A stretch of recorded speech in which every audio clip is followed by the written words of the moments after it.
Ask मुफ्ती तारिक मसूद। रोज़े से रुखसत किन लोगों को है, कौन कौन से अफराद रोज़ा छोड़ सकते हैं? देखिए, जिन ख़वातीन को मेंसेस शुरू हो जाएं उन पर तो रोज़ा रखना उनके लिए तो जायज़ ही नहीं है, बाद में क़ज़ा करेंगी वो।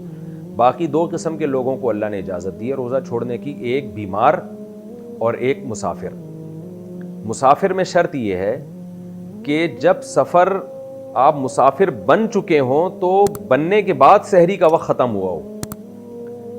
जैसे कि आपने कराची से ट्रैवलिंग करनी है लाहौर, एक मिसाल दे रहा हूँ, या अमेरिका जा रहे हैं आप, मिसाल आदमी अच्छी दे तो ज़्यादा अच्छा है।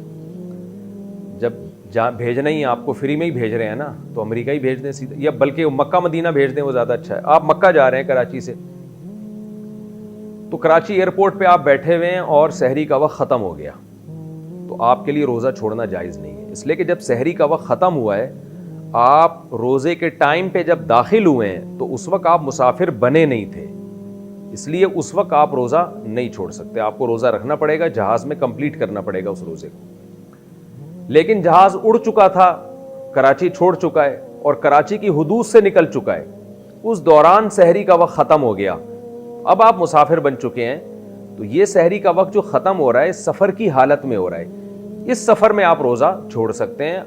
आप रख भी सकते हैं, रखना ज़्यादा बेहतर है, और छोड़ भी सकते हैं आप।